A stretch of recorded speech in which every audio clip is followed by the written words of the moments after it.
What's up, people? I'm Shaggy, the Opinionated Hippie, continuing my deep dive into Deep Purple's live catalog. Our first Steve Morse era album. This is album number 15th in their live release, and we finally are at the Steve Morse era with Live at the Olympia 1996. Fantastic release. Fantastic set list. Fantastic performances, fantastic sound, fantastic energy, absolutely amazing. Here is the set list. And if you're looking at it, we have a bunch of songs in the set list that had not been played since 72 or 71. They had been played, a couple of them had been played when Joe Satriani joined the band when Blackmore left in 93. But with the arrival of Morse, a bunch of these are being officially added to the regular repertoire. Fireball, not played since 72. Maybe I'm a Leo, 72. Pictures of Home, 72. No One Came, 71. Absolutely amazing track list. The rest of the stuff, we have 6 songs from their most recent album with Morse, and then the rest of the stuff is some old school stuff, including a full-blown Woman from Tokyo. Not a Woman from Tokyo tease, not a little, let's do a verse and then sing some Buddy Holly for no reason. No, man, we get a full-blown Woman from Tokyo. It's a pretty good listen. And I think the energy is absolutely fantastic. I'm an absolutely huge Blackmore fan. If I had a Mount Rushmore of guitar players that were my favorite, Blackmore might be on there. I might have to add a 5th face to include Blackmore, but Blackmore's in the conversation. I think Morse is a great replacement.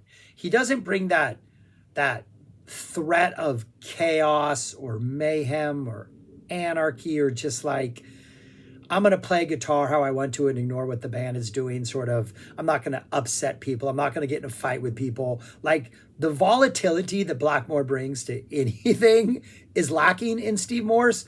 But Morse has the skills. Morse has the technicality. Morse has, like, during, I think it's Smoke on the Water, a song I've heard who knows how many times Deep Purple do, just these little eyebrows that he's adding. There's a thing where he makes this fire like alarm sound during the part about the fire. Like, it's just all these little things Morse is doing that Blackmore does, but in a different way, but Morse is doing it in his way. And I think he absolutely just fits in perfectly. And you can tell the band likes him. The energy is good. The songs they're bringing back are fantastic. Like, just mad props for Steve Morse. Opens up with Fireball. Absolutely amazing. Organ work is fantastic. Then we get a Maybe I'm a Leo. I've said this before. I think this song is responsible for half of Josh Homme's career. Just that groove, man. That's a desert rock stoner groove if I've ever heard one. Morse is bringing much more shredder energy than Blackmore. Blackmore shreds, but in a very non-traditional shredding style. Morse, I think, at times leans into something that's a little more traditional in like a quote-unquote shredding sense. But again, it works. It's fantastic. The energy is amazing. Fireball, Maybe I'm a Leo. We get our first new song, Vavoom, Ted the Mechanic.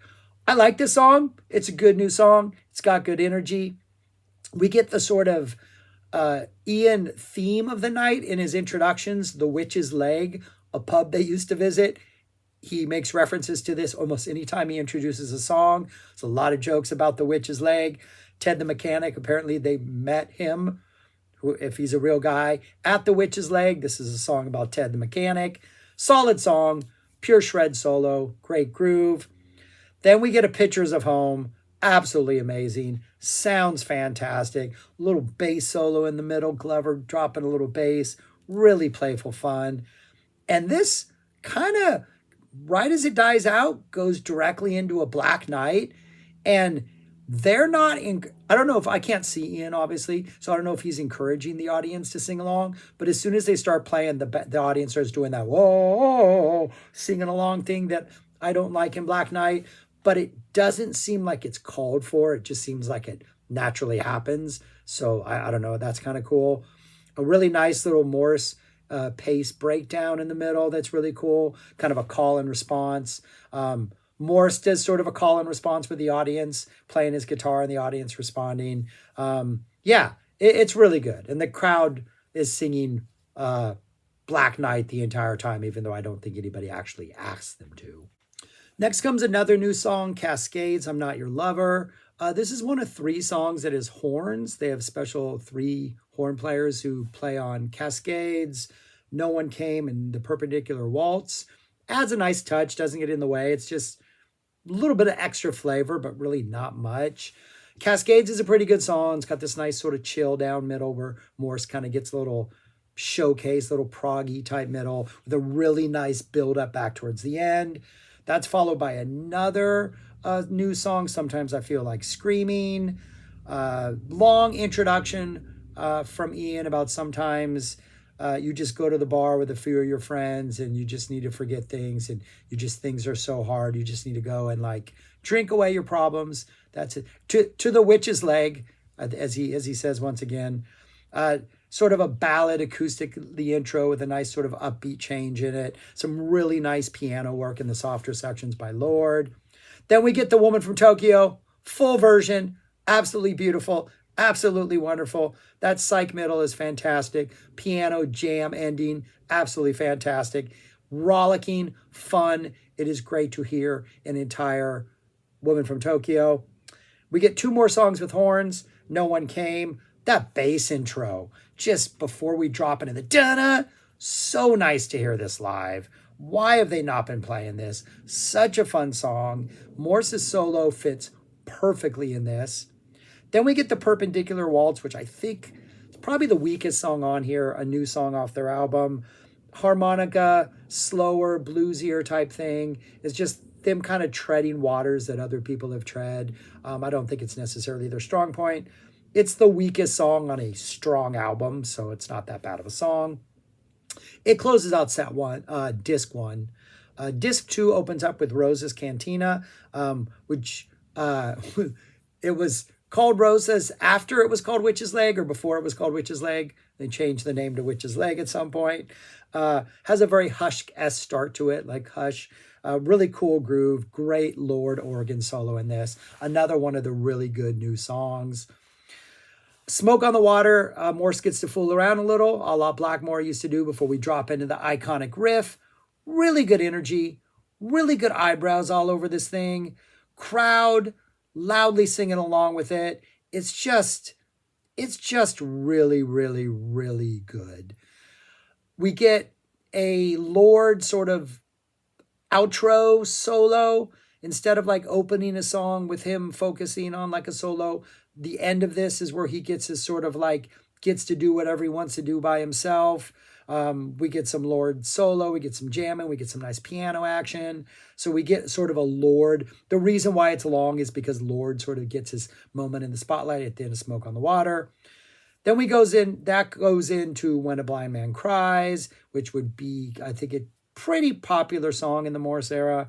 Nice soft keyboard intro. This is definitely a ballad vibe with sort of a more emotionally intense Morse solo in the middle of this.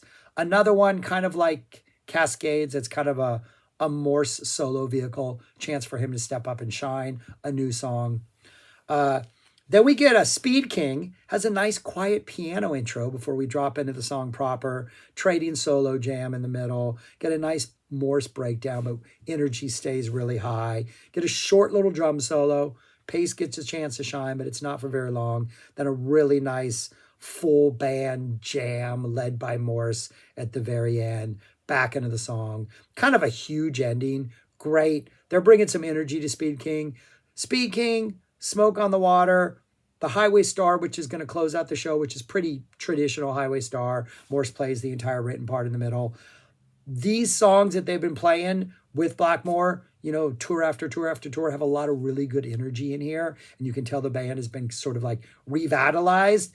They have a magnificent guitar player who doesn't upset everybody. So that's kind of cool. Then for the encore, you get a really nice Perfect Strangers. Pretty straightforward Perfect Strangers, but that organ sound.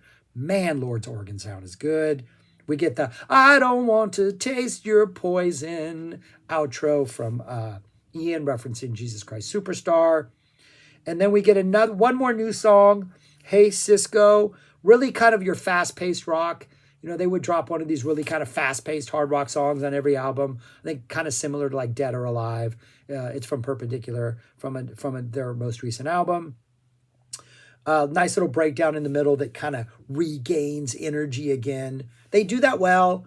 Every time there's a breakdown, Deep Purple does this well, even when Blackmore and other guitarists are in the band. Anytime they kind of break it down in the middle, the way they get themselves back into the song is always pretty effective. And then the entire thing closes out with just a really, really nice, well-executed Highway Star. What you expect from a Highway Star. Good closing number. So it's a really, really, really enjoyable listen. Morse serves himself well. The band sounds good. Want to go visit Witch's Leg if it's actually something. But yeah, where would I rank this among the others that I've already done?